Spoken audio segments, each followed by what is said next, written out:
Hey everybody, it's Jason Blaha here, and apparently it's becoming a big deal on YouTube now for fitness YouTubers to tell people not to do dips because they're dangerous. So let me put on my +5 out of weaponsmithing, work on skilling up my crafting a little bit, and let's talk about this.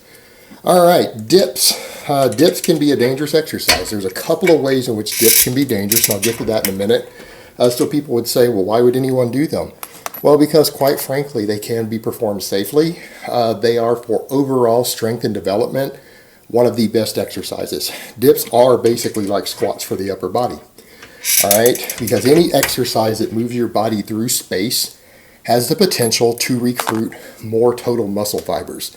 Works more stabilizers, produces better athleticism, and in some cases, superior hypertrophy. And when you think about the dip, people are like, okay, well, it's very similar to a decline bench press. Well, it depends on the angles that you do it at. In some cases, it becomes even more tricep dominant, but we know, I think everyone universally agrees that the dip is a fantastic chest exercise, it's a fantastic tricep exercise, and a fantastic front delt exercise. All right, and it's very, very hard to cheat on a dip. You know, a lot of people on the bench press find ways to perform the bench press to de-emphasize their chest. Tons of people do. I would say the average person who bench presses does. And then it gives the bench press a reputation for being a bad chest exercise when it's an amazing chest builder. People just don't do it right. You can't, because of the way you have to stabilize yourself on the bench press, people can't use the techniques they use on the bench press to remove their pecs from the exercise. Your chest is going to get worked no matter what. But it also works your core. It works a lot of stabilizers. It is an all-around superior mass builder. And athletic performance builder for your upper body. Dips are great. They're fantastic. So, why are people concerned about injuries? All right, a lot of people talk about shoulder injuries, but let's get to that in a second. And I do want to state, even though the dip is a fantastic exercise, I do not recommend it for everyone. That is because some people, due to their individual structure, which is genetic, you have no control over it, cannot perform heavy dips safely. And it's because it puts stress on the sternum, and people who have certain structures in their sternum, and you'll know if you have this, because when you do dips, you'll feel pain right here through the middle of your chest through this line.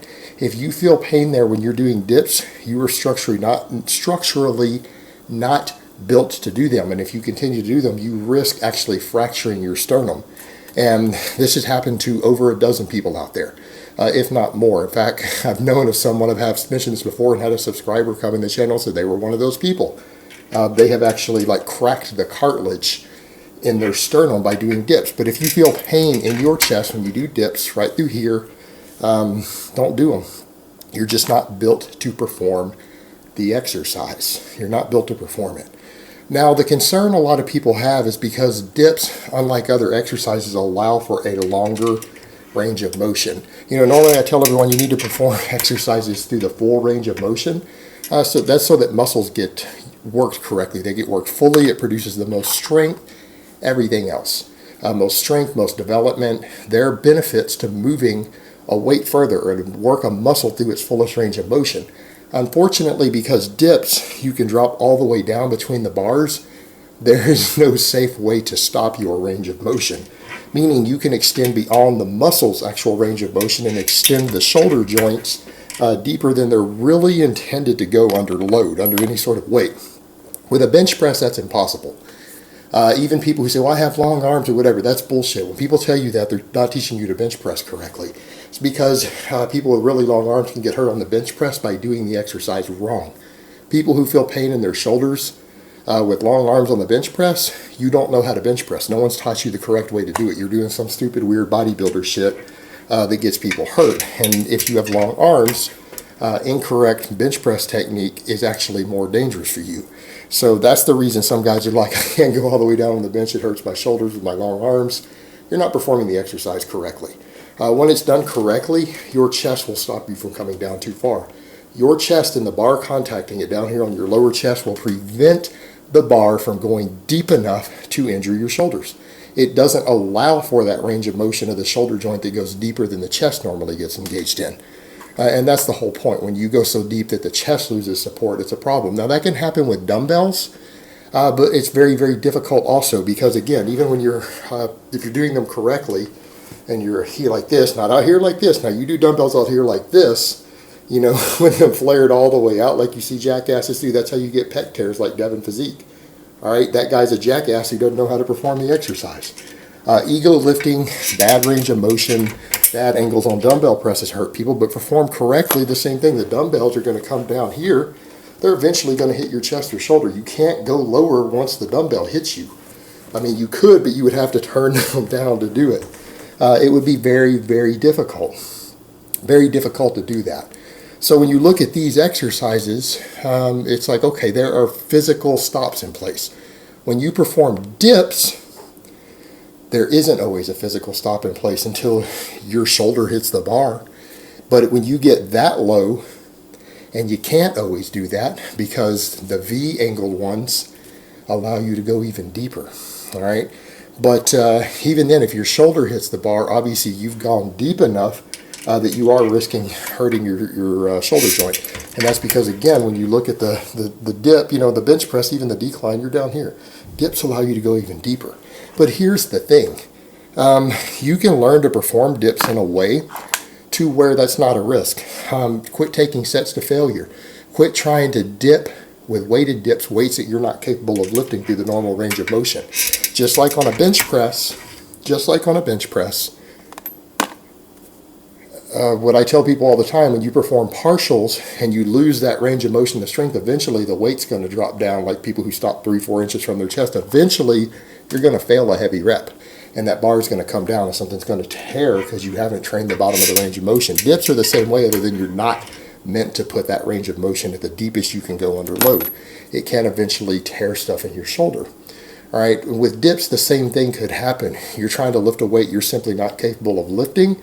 Your ego lifting, you go way too low and you tear something. But you know what? Most dip stations, most set of dipping bars have a place to put your feet.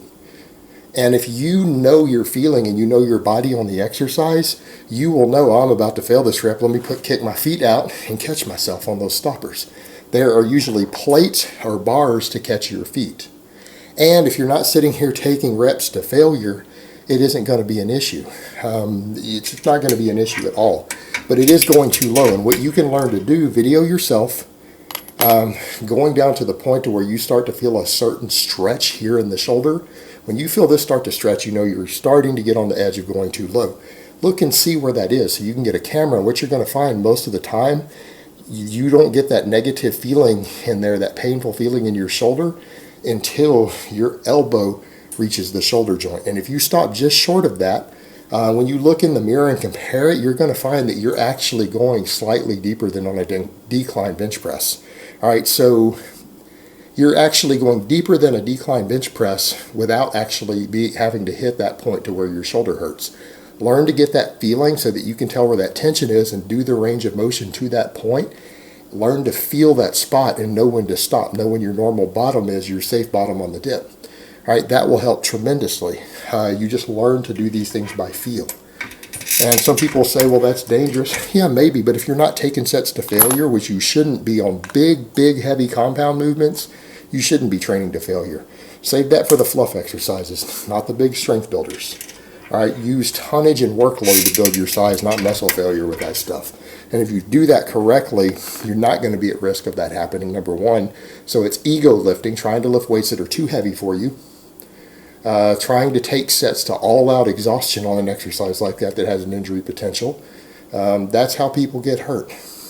Now, the other things you can do to be very, very careful there, when you look at the way the shoulder joint works, just like when your elbows flare too much on a bench press or any other press, what happens? It can compromise the shoulder joint. Due to Vince Gironda making this popular, a lot of dips stations have a wide V on them. They're not straight bars. Right? They're not straight bars. So people will tend to grip the ones that are out wide because Vince Gironda always said, oh, it builds a better chest. It's that wide grip. It's that wide grip on the stations when people get further out on those V's. When they come like this, they grip the ones further out. And you get on there. If you guys look at it, you'll see what I'm talking about. Get into a dip station, you'll notice that your hands and shoulders flare out, your elbows flare out more the further you get down that V. Don't get down near the end of the V. Stay into where your hands are fairly close to your side. That will allow you to tuck your elbows and reduce your risk of shoulder injury. All right, that's one of the best things you can do also, in addition to checking your ego at the door. And make sure that you don't put yourself in a position where you're going to slip. Every time you go to do weighted dips, I recommend you take a towel, wipe down the bars, make sure the bars aren't slippery. Wipe your hands off. If you're sweaty, use a little chalk if you need to get your hands dry, because slippery hands are going to be the other thing that can cause you to get injured on a weighted dip. But if you do all of those things, if you're not one of the people who gets pain in your sternum, you learn to find your safe range of motion, you check your ego at the door, so that you don't get hurt using a weight you're too weak to actually use correctly. Again, don't try to take sets to all-out failure on the exercise. Don't use the really wide grip on the V-grip, and make sure that your hands and the bars are always dry, and your odds of hurting yourself on the dip drop down to what they are for any other normal exercise. Can you still get hurt? Yes, but it's very, very unlikely. It's all about just using some common sense with your safety and good training practices. So if all of that can be done, then I endorse dips. I think they're one of the greatest exercises ever invented. There's no need to stop doing them. All right, guys, but that's really all I have to say on that today.